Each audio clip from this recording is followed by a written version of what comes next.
I know that a lot of people who are embarking on this journey, which is an intense journey to go on, it's so much to take on, it's really helpful to actually stay rooted in those practical things. Rooted, they're saying rooted. And it's just a super helpful guiding post when you're feeling like you're floating off into nothing or you're getting overwhelmed. It's like, go back to that number and how do we math it out?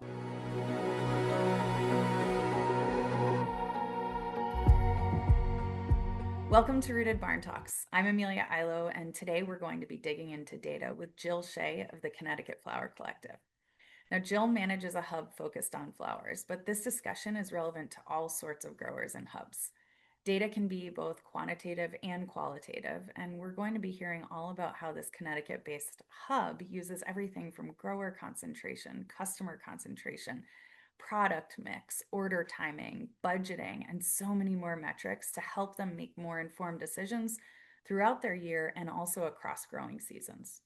Now, these tools are a natural extension of this series that's dedicated to the process of reviewing, refining, and refocusing on our businesses.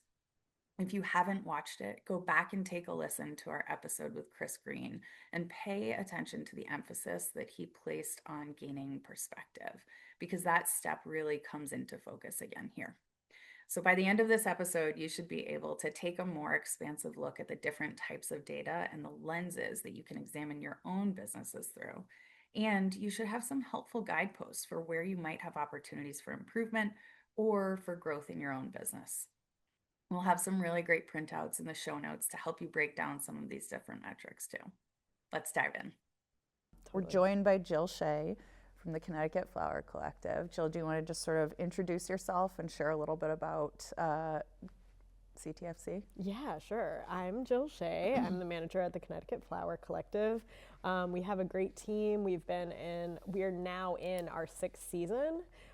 So we've had an opportunity to really review data and experience the highs and lows of our business and learn a lot from that information. Yeah. So I'm really excited to share that with everyone today and hopefully help gain some insights on the topic. And I think the value of data is, a lot of our conversation may revolve around flowers because that is really the product where you're focused, right? But everything that we're talking through is applicable to whether you're moving flowers or you're moving food. These are really conversations meant to kind of capture just the perspectives across the board for all types of agricultural producers and hubs. Definitely. And I think one thing we'll kind of get into too is just sort of the critical timing of reviewing data, which is something that's so relevant across agricultural spaces, which is making sure that you're taking the time to review data at the right time for your group or your operation. Yeah. Because what we do is so seasonally driven that if you want to sit down and look at something, it's best to not do it during high time when everything is kind of at a 10. It's nice to be able to make space when it makes sense for your operation.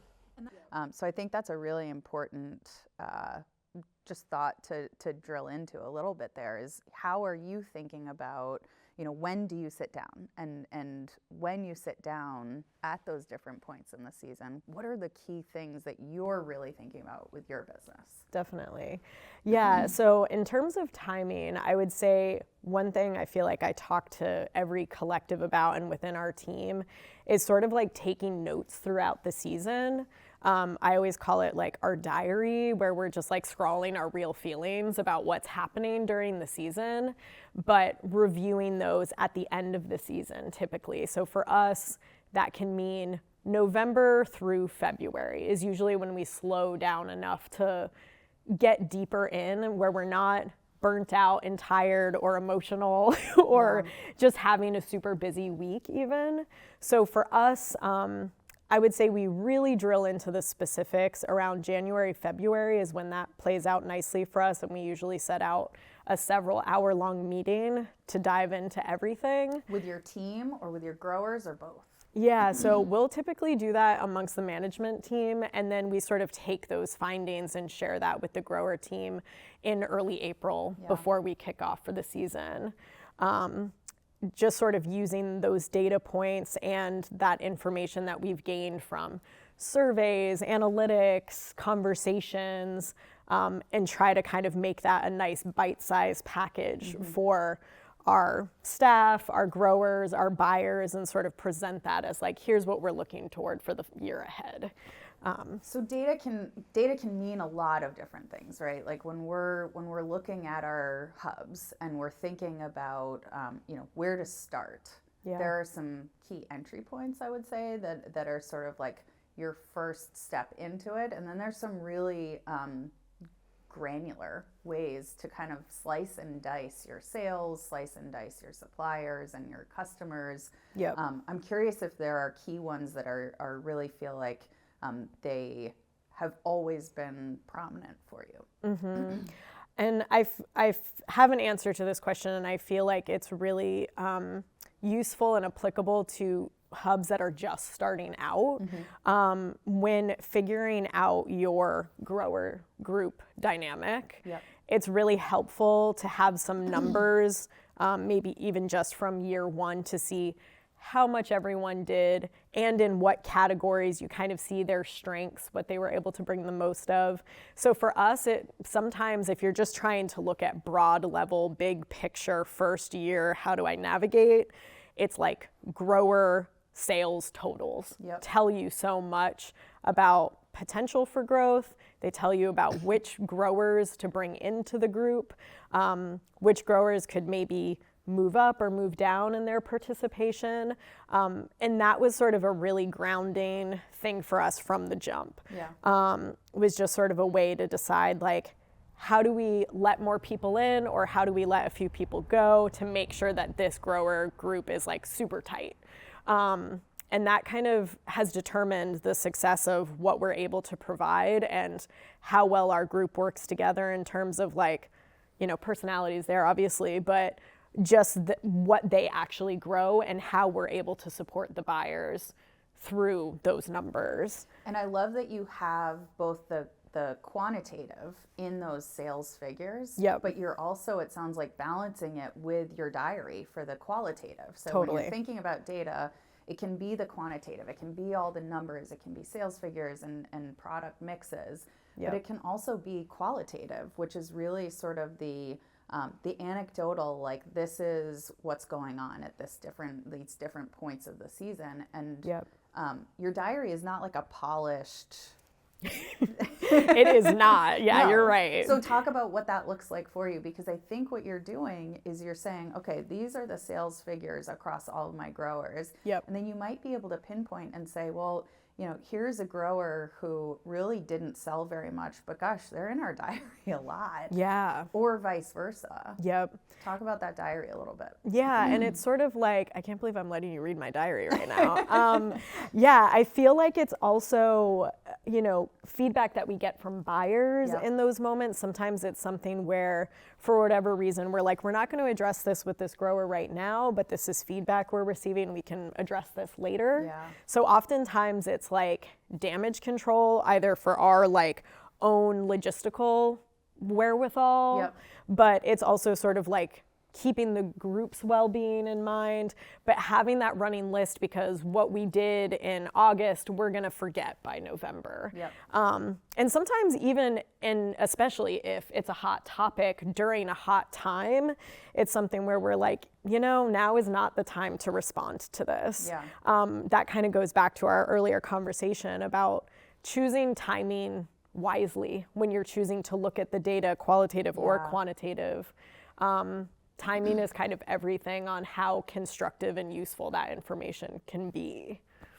So when you're thinking about those grower splits, because I think that's a really important area of the business to focus in on, I think one of the key things that can be revealed there is, and we would look at this on the buyer side also, is concentration. In the sense that, if you put all of your eggs in one basket, you may be opening yourself up to some sort of risk there. Now, it could be that it's fine. Right. But it can also be that if you have a single grower who represents 30 or 40% of your sales volume, right, there may be some dynamics there that you don't love. Definitely. That they can introduce. Yeah. What we've ended up doing that kind of helps us navigate that is our group has like 25 to 28 growers in the past few years. That's been like the average number, which is a lot. Yeah. And across that group, we kind of break it up into generalist, specialist, and I think we have sort of like a niche like buyer or niche grower group. Yep. And we kind of try to group everyone into those categories where we're like, ooh, we have a lot of generalists, but we only have 2 specialists. Like, Yep. do we have someone who has that special sauce we can add to the mix? Yep. And that way, when we're looking at grower applications for the next year, we're still making sure that we have that nice balance. And like I said, that's backed up by the numbers, and it's backed up by the diary or whatever qualitative information we've compiled throughout the year to be like, yes, this still works, and all of our growers feel like they're making enough, and we feel like our dynamic works well. So that's really helpful for recruiting. Yeah. And it can demystify a process that can otherwise feel kind of overwhelming. If you're going through that annual application period and you're kind of trying to think through, what am I actually looking for? Having the insights to be able to say, okay, well, here's where we have a gap. And here's what we need to fill, can be really helpful. And you can do the same thing on the buyer side too. Right. Where you're thinking through that customer concentration and you're saying, okay, well, we've got 200 wholesale buyers that we're working with over the course of the season. But our top 10 buyers are like 70% of our sales. And that may be a risk. It may also be a huge opportunity for you. Right. Is that a process that you go through? Yeah, so on the buyer end, we do a lot of buyer communication. And I would say there's like, in terms of collecting data, 3 things like come to mind for me there. We do a weekly special request form for our buyers. So it's like after pre-ordering closes, we give them the opportunity to fill out a special request form. And what that does is, and what we found is that a lot of buyers are like, I am used to the model where I talk to a sales rep, they get the thing for me, and then it shows up at the place. When you're a small operation, it's really hard to provide that level of intense customer service, especially across 200 people. So the special request form allows them to communicate with us in an online format. We give them the timeline that we respond to that within, and we have the opportunity to connect with them through text message or phone call the following week. Hey, I got those 2 bunches of Cosmos. How's it going? You know, and it's an opportunity to connect. And in a way, at the end of the season, we can look at that information of that special request list to say, oh, wow, every week people were looking for more white Cosmos. Hey, we need, a lot more white Cosmos. So that's informational in a way that is kind of hard to collect otherwise, because it is sort of like a last minute need, an add-on, the special sauce too. And you can then provide that feedback out to your growers for crop planning for future seasons. Exactly. So special request form is a very helpful informational and like connectivity tool. But there's also our buyer surveys that we send out at the end of the year, which is sort of just getting a pulse from the group. Hey, how are we doing? Customer service, quality. How's our location serving you? What's the delivery look like on your end? Is pre-ordering working hour-wise? All of those things are really helpful for us to make sure we're still connecting and making sense for people. And that can be really revealing. And they can do that anonymously or with their names. And then our third thing is we do buyer phone calls. So usually to like our top 20 buyers, we spread that across our team, actually do a phone call. We're like, this is going to take 20 minutes or less. We go through the same set of questions. And when do you do those phone calls? We do those at the end of the season. Again, kind of not too far off to where they're like totally disconnected, Yep. but enough where everyone's had a chance to breathe. Yeah. So those phone calls are also really informational, but we put them in sort of a spreadsheet to look at feedback in a more qualitative way. So those are the 3 ways that we collect data from buyers, on top of like analytics and things like that, obviously. But yeah, what was the question? Well, so I think the question is really we're thinking through opportunity, like revealing opportunity in the data. Right. And I think when you're zooming out and you're looking at your business, it can feel really great to have a buyer who represents 30 or 40 or 50% of your sales, right? Right. And you're just like, wow, I can move so much through to this one person. Yep. The challenge there is that if that one person goes away, now you've lost half your business, Definitely, right? definitely. And so the prudent approach for us as business owners is to say, okay, how do we sort of spread the love, right? Like how do we kind of like get other folks, not that you want to reduce that top buyer, but like how do you get more of your bottom group of buyers repeat purchasing, increasing that share of wallet that they're spending with you? Definitely. Because and I think that can come from really drilling into like looking at those weekly, monthly, annual sales volumes across each buyer. Definitely. Which is a really helpful checkpoint to do. And you can even do that mid-season. Like you can kind of do that periodically if you're feeling like, gosh, I haven't seen that buyer as much or I haven't heard from them as much. Yep. Doing that sort of checkpoint to say, all right, where do we stand compared with last year? Yeah. And is this in my head? Yeah. Or is this really Is this happening? real? Yeah. Yeah. I feel like we've been good about that in the past where we identify that, oh, hey, I haven't seen so-and-so in a while. Like, let's just shoot a quick email or send a text. And that is a really informational time usually. Oh, yeah, like my kids have started playing soccer and I'm basically not a florist anymore. Yeah, totally. Sometimes it's that. Sometimes it is, oh, I've been wanting to, but I can't meet your delivery minimums. Yep. So it's good because we're noting those issues.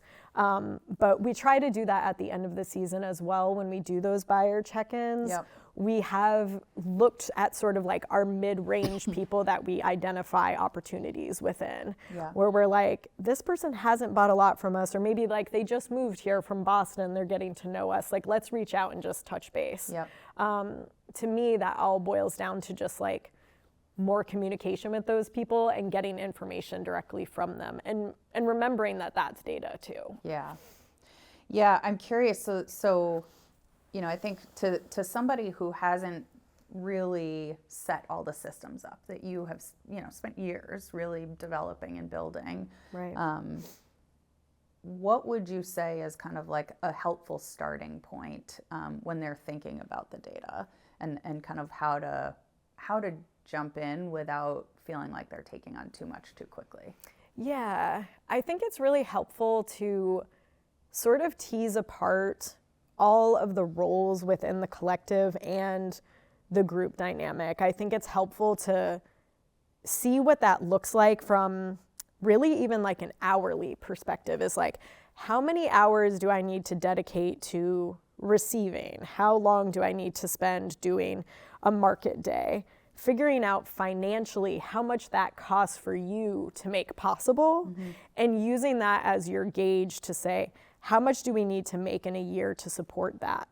And I feel like it's just kind of a way of working backwards and being able to look at the numbers from each grower, how much they're contributing to the group, and making that possible. Yeah. I think that's a really easy way to like stay laser focused, is to just have that sort of like financial goal for your group, and to be like, in order for this to be possible, that's how much we need to make. Yeah, so you're almost setting quotas and kind of keeping tabs on, not like obsessively, but how far off of these are we, or how far over? And like, what does that teach you about what you need to do in terms of decision making? So something like, okay, we need to find a space, but we can only afford this much. Who do we know who we can get a space from? Like, it informs so much of your decision making in a way that feels very measured and practical instead of something where it's like, we're going for it. Yeah. Because I know that a lot of people who are embarking on this journey, which is an intense journey to go on, it's so much to take on. It's really helpful to actually stay rooted in those practical things. Rooted. They're saying rooted. And it is. It's just a super helpful guiding post when you're feeling like you're floating off into nothing or you're getting overwhelmed. It's like, go back to that number and how do we math it out? My mom would be so proud that I'm saying math is the answer, but it's like, she's a math teacher, but I really do feel like that is a very grounding way to be like, if we just work toward that, we know that we're in the right direction. I think that's really important. So there's sort of subjectivity that is natural in all of us, and we're wired to be subjective and to insert bias into how we make decisions. Yeah. And also that can lead us astray. And I think it can also feel really overwhelming if you're not in the habit. Yeah. Or if you don't have the systems in place to really create data sets and manage those data sets. Right.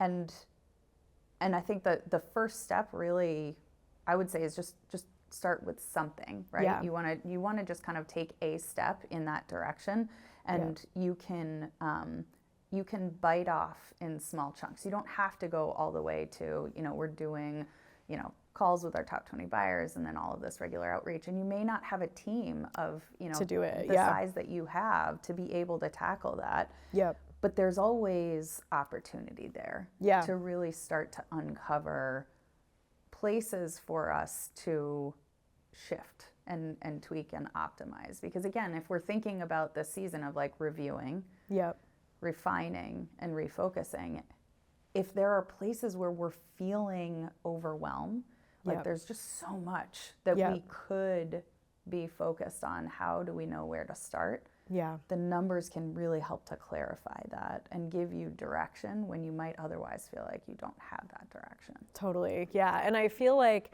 starting out with that, even if it's an imaginary number in the beginning, like kind of being like, okay, we need to make this much to have a rent about this much, like piecing together the magic formula to make your hub. Yep. I feel like if you even just have a general sense of that you're starting with, looking at that in year 2, you're going to be like, oh, wow, we were so off, or we were like pretty on point. We're pretty good at this projection thing. I think it's a helpful guidepost from the very start to like put it out there and commit it to paper and commit it to a spreadsheet, have some line items on there that you're referring to later.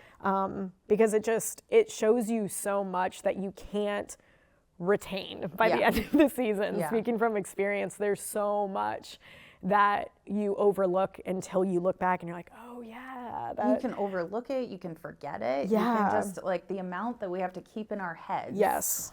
Doing all the doing day to day, right? Like, you can't expect yourself to remember all of the detail. And then even if you did, it's so hard to zoom out. And really take that 30,000 foot view and say, okay, but now what? Right. And not have those kind of, the instinctive parts, or like, I always refer to them as like the emotional moments. That those don't infuse your decision making at the end of the season when you're, just kind of over it.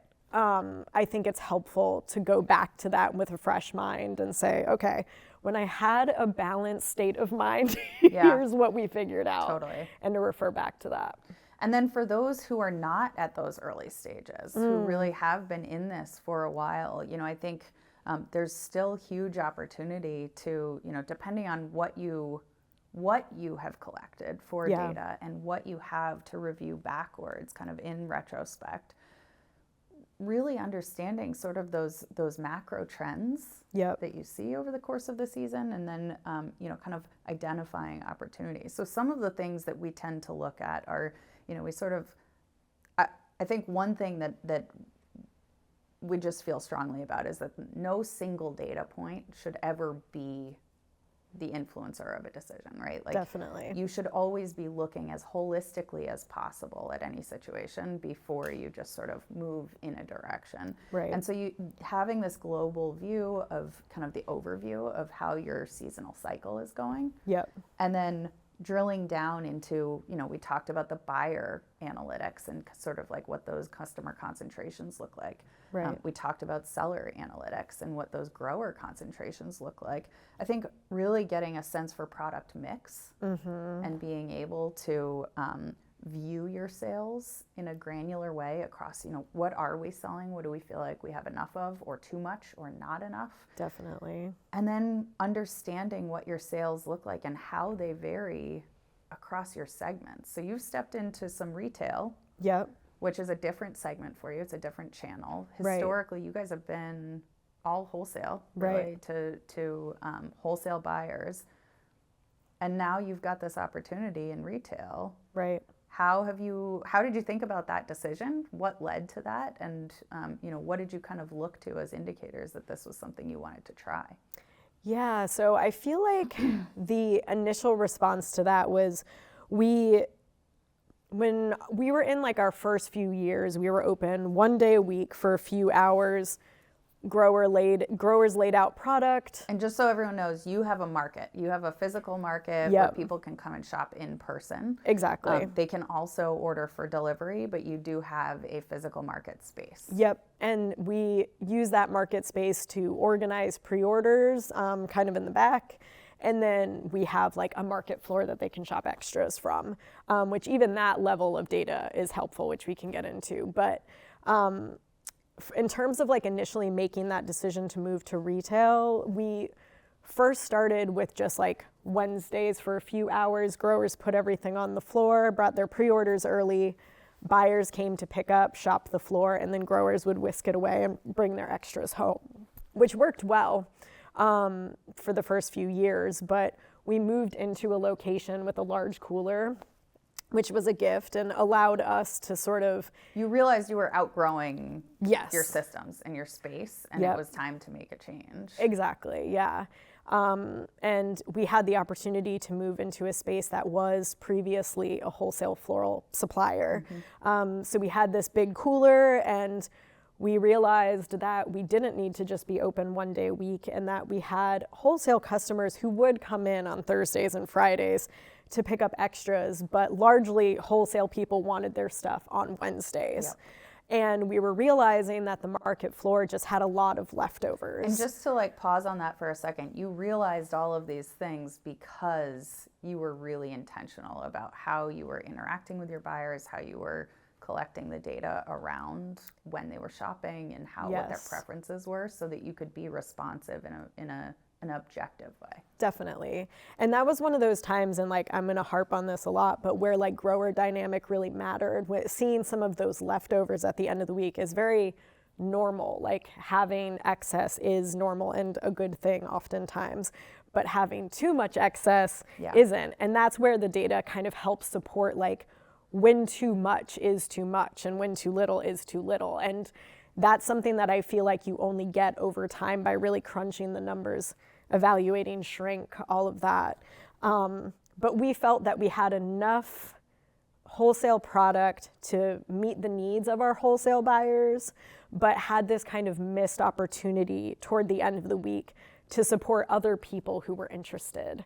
And we just had a lot of inquiries from people being like, hey, are you open to the public? Yep. And we realized we were kind of turning people away when we had the opportunity to be there other days of the week. We had a cooler to store product properly. Yep. So it just kind of made sense. And we did it for a limited time. We allowed retail people to come Thursdays and Fridays only, occasional Saturdays. And that has increased over the past 2 years pretty significantly, where we're now in a better location too, but where retail people like to come and actually shop for their DIY events, but just pick up a few bunches too. And that just helped us sort of eliminate some of that shrink while still making sure that our wholesale buyers felt supported. So really kind of intentionally going through, recognizing that you'd had enough excess and Right. also this opportunity Yep. to step into a new channel and be able to sort of kill two birds with one stone Definitely. by using an asset you already were paying for. You're already paying rent. Yep. You already had the space. And so you had this sort of incremental labor expense, but really it was pretty profitable, Right. because you were able to move product that was otherwise wasting. Yeah, and we can run it on a leaner ship too. You know, it's like less people required. When we first started, I was there alone for like 3 hours, and Yep. it was enough for me to be able to do that. We now staff it with 2 people on Thursday and 2 people on Friday, and that's enough to cover the amount of people that come in, and Yep. we stay busy, but we don't need like a huge team Yeah. to pull it off. So shifting gears a little bit, I think another way that you can really reveal insights, and I think this is something that you raised several years ago that kind of led us down a path to build some new tools, was to really dissect your sales by order type. Like, what kind of order? So in other words, are these people purchasing product on as a pre-order, like in advance? Are they purchasing it on the market floor as like an impulse buy? Yep. Are they purchasing it as an addition to an existing pre-order? In other words, like this type of dissection. So we built out some tools Yeah. for you to be able to do Thanks. this, right? Yeah. But I think what was really interesting is being able to then see how important having an in-person space was Absolutely. for your business. Yeah, definitely. And I love that example because it's the exact kind of information that is really powerful for our growers. Yeah. Because it's something that we experience firsthand. So like I mentioned, when we first started out, we were at market 1 day a week, and growers are kind of like directly seeing how the buyers do things, which buyers used to be like, they're creeping me out. But it eventually transitioned to where growers are dropping off the day prior. Yep. We're receiving everything, and then they go on their way, and we take it from there. Yep. So the team, the CTFC staff, is seeing firsthand buyer habits, responses to quality, responses to like what's available even on pre-order at a certain time. Yep. We hear all of that really directly, and it's sometimes hard to like distill that information for growers to be like, we mean it though. This is really what people want. And that data specifically of saying the majority of people pre-order, and not only do they pre-order from the hours of 8 to 9 a.m. Yep. And if you list your product late, you get missed in the big flush of people who are ordering first thing in the morning. Yeah. Please list on time. Yeah. It's like data is a really great way of supporting the policies that you have in place. Yeah. And it makes it just like cut and dry. There's Yeah. no opinion involved. It's just sort of, here's what the numbers show us. Yep. If you list at that time, your chances of selling every item are going to go up significantly. Yep. And if you're late every week, it shows. Yeah. Yep. So that is kind of a way to help growers be successful and to help buyers feel like they can trust your product and can count on you when they need things. Because buyers are also on a very specific ordering schedule themselves. Right. And you have to make sure that your systems support that weekly flow for them. So yeah, having that breakdown was really helpful for us, seeing the list of pre-order sales and encouraging more people to list for pre-order. But I think for us, it's been pretty consistently like 70% pre-order, 30% floor. Yep. But that 30% is really meaningful, and it's good to have those add-ons, especially with retail in the mix. And we can kind of look at those graphs and tease them apart for the growers to see the value there. Yeah. When we're thinking about all of what we're discussing here, this is a lot of data. It's a lot of information to sift through, and it's a lot to just expect your growers to do on their own. So I'm curious, as you and your team are really you're working through this internally, how do you try to disseminate all of this information out to your growers which layers of it, and yeah, how do you make it accessible for them? Yeah, so we typically try to provide a few reports throughout the season of just sort of like where we are sales wise, and we break that out like floor sales, pre-order sales, and just sort of overall sales. And we're very transparent with the numbers, so also like what that means in terms of like, are we in the black yet? So that is super helpful. We typically do that like mid-season just to kind of put a little bit of a pulse on the season, and let people know, or we let them know we've had our best month ever, you know, and try to share those wins with everyone. And the great thing is that growers have an opportunity throughout the whole season to keep an eye on their analytics. Yep. And can check in with us at any point on like how they're doing in the grand scheme of things. But and in your case, you're talking about Rooted, and that Yes. they're able to view all of these data for their own business. Exactly. Without you having to spell it out Yeah. or provide that for them, Yep. which is really awesome. And some people are super into it, and some people relate to it more passively, but look at the end of the season. Like I feel like it's really tailored to like any style of data diva. Like it's up to them. Yeah. I like that. Data The diva. data divas. I feel like we need that on a hat. Write it down. Put it in the diary.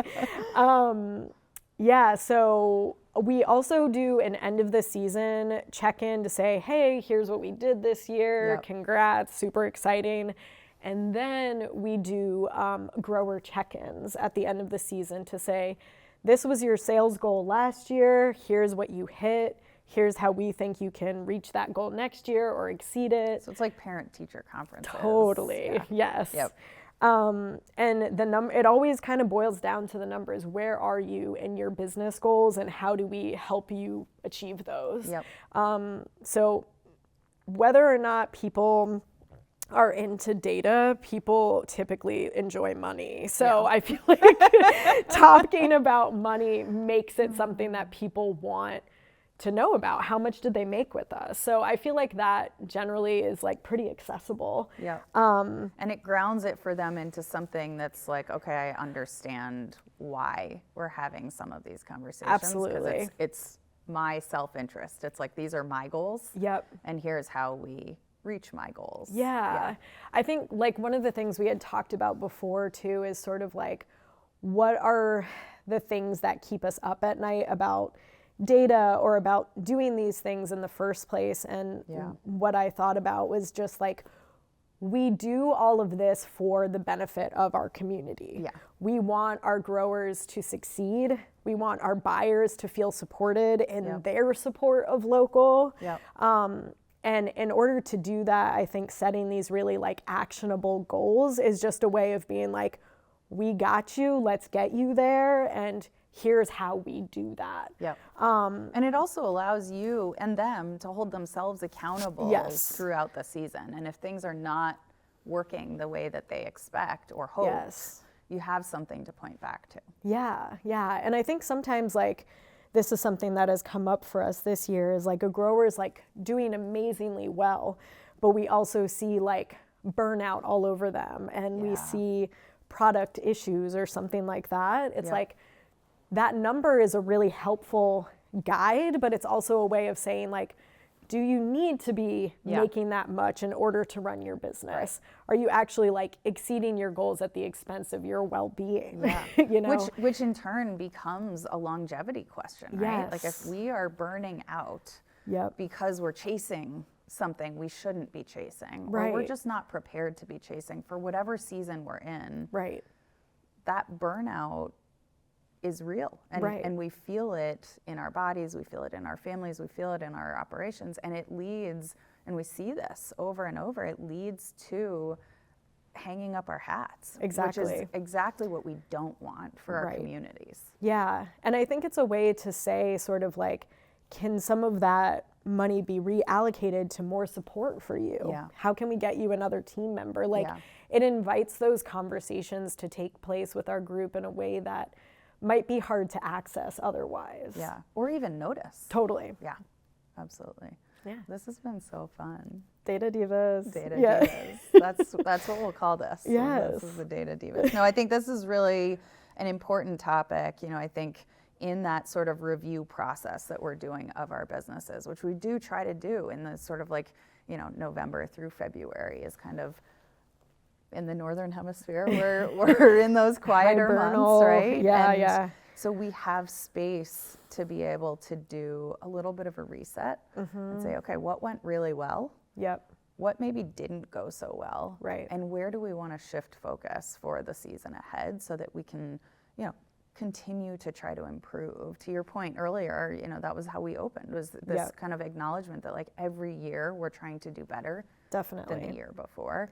And these are huge places for us to really zero in on and find opportunities for that improvement. Yeah. So thank you so much. Yeah, thank you. This was really fun.